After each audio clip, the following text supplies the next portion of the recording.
Yeah. It's the big boss in the Benz back at you with another broadcast. And today, I would like to discuss compliance. Yes, submission and commitment to the process. Submitting yourself to the process of obtaining a healthy lifestyle, which is something that I believe we should all be focused on every single day, and not just physical health, but your mental, emotional, and physical health as well. But you must be compliant to the process. You must submit yourself to taking certain actions. And I also want to discuss people not being in compliance, not complying, but always having a reply, always have something to say, and always all that back and forth. I'm not doing back and forth in 2022. We're not doing that. If I say this, it's what it is. A lot of times, from my experience, people have a problem submitting to an authority in their life. Let me give you an example. Let me give you my credentials so you'll have understanding first. I thank God that my parents are still married. They've been married for 40 years. So I was raised with my father in the household. I was also blessed to have both sets on both sides of grandparents, my maternal grandparents and my paternal grandparents. So I also was raised with both of my grandfathers, and both sets were married. So I have a different perspective because, unfortunately, in our current culture, there is a lot of fatherlessness. Therefore, my father was and still is to this day, the head of the household, the authority figure. He ruled and reigned with an iron fist. If daddy said do something, it's got to get done. And so when I was growing up playing sports, I had no problem with coaches or teachers. I had an understanding of the positional authority, because my father would say blah, blah, blah, blah, blah. His reason was, I'm the daddy, because he was establishing his authoritative position, his position of authority. Positionally, he's the head, he's the top from the command down, chain of command. But life is lined up like that. In anywhere, in business, any structure, there's someone at the top. There's a leader, there's a chief, there's a big dog. Like me in the gym, I'm the big rooster. There's a pecking order. I'm the big rooster in the gym. My experience, my accomplishments say that, because what I've done, the things that I've achieved have given me that title. And I thank everyone for the respect that they give me. All the trainers, I appreciate you. All the trainers that I've had the ability to help and touch their training and impart into them some of the things that I've learned through my journey, I thank you. I really, truly appreciate that. But to clients, if you hire a trainer, you pay money, you invest in yourself and your trainer, not just me, I'm just saying, speaking in life general, you have somebody as your trusted advisor, where it's a pastor, a counselor, somebody in a position of authority that you're utilizing as a resource to help you. They have more knowledge, wisdom, and experience than you, and they say, go to the right. Why are you arguing with them about going to the left?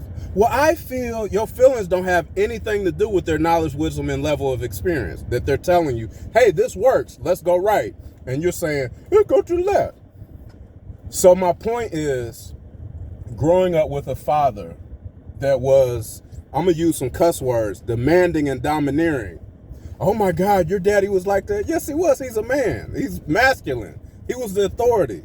So regardless of how he said it, it didn't matter. If my feelings was hurt because he said it a certain way, who cares? If he's right, he's right. The truth overrides his tone. I didn't care about how my daddy talked to me. I mean, now I have a great father. He never disrespected me or talked down to me or anything of that matter. Don't get it twisted. But sometimes it'd be a little rough around the edges. Like, daddy, you really didn't have to say it like that. But he did. But I didn't take offense to his tone because he was telling me the truth. How can you get offended at what's right? How can you get offended at the truth? But people are so easily offended, and I believe it's because of, I know it's because of the lack of fathers and not growing up with that authority. Excuse me, y'all getting it raw and real. You know, the phone's falling off a little bit, but that's okay. We just make the correction and keep it moving.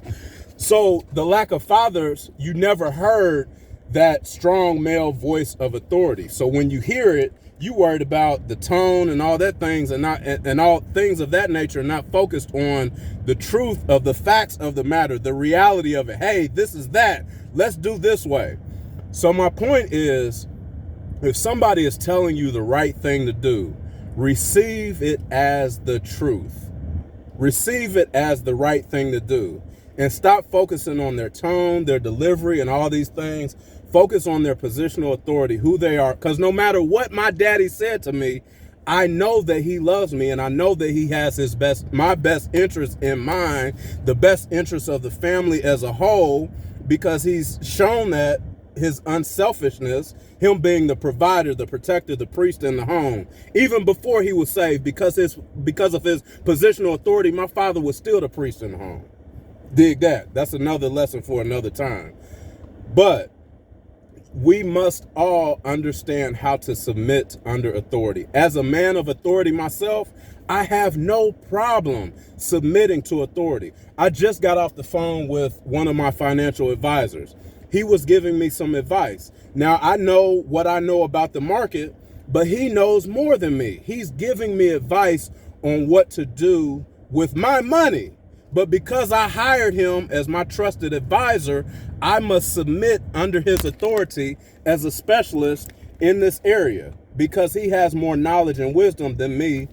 Let's do it like this. I'm going to just hold it. How about this? Y'all like this angle? Do I look good like this? All right, let's keep it rolling. Because he has more knowledge, wisdom, and experience, I trust him in that area. So I say, okay. He's talking to me. I'm like, okay. I might have a few questions, but whatever he says, it's like, okay. You know more than me. Okay. So I'm not, well, I feel my feelings are leading me. No, we're not supposed to react or respond by our feelings.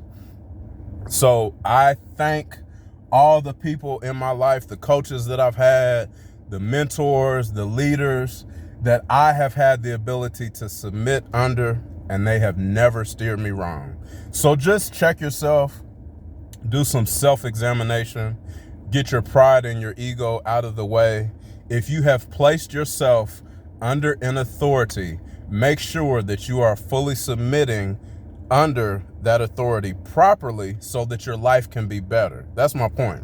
If you've given someone the position of a trusted advisor and you trust them, now you can't do this with anybody, of course, obviously. Don't leave comments about blah, blah, blah, blah. But you know what? I don't even care if anybody's offended anymore. Everybody's so sensitive and soft. I don't care.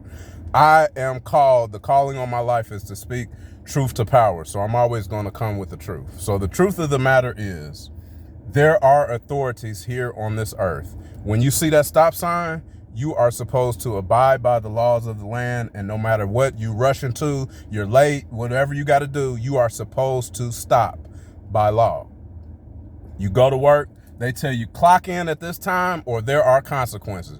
You clock your butt on in, or you punch in the clock. You get there, your boss says do blah, blah, blah, blah, blah, blah. Oh my God, I got to get this done.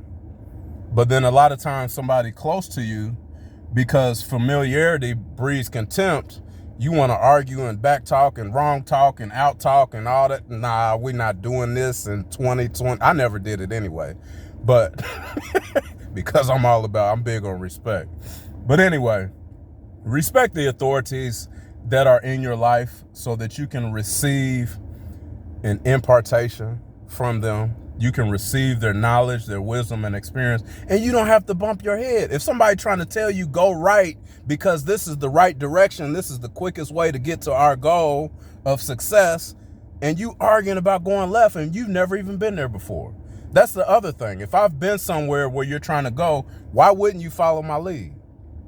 I'm ending on that note. Check me out online, RDCaldwellJr.com. Like, subscribe to my YouTube channel. And if this video blessed you, share it with somebody else and be a blessing. I holla.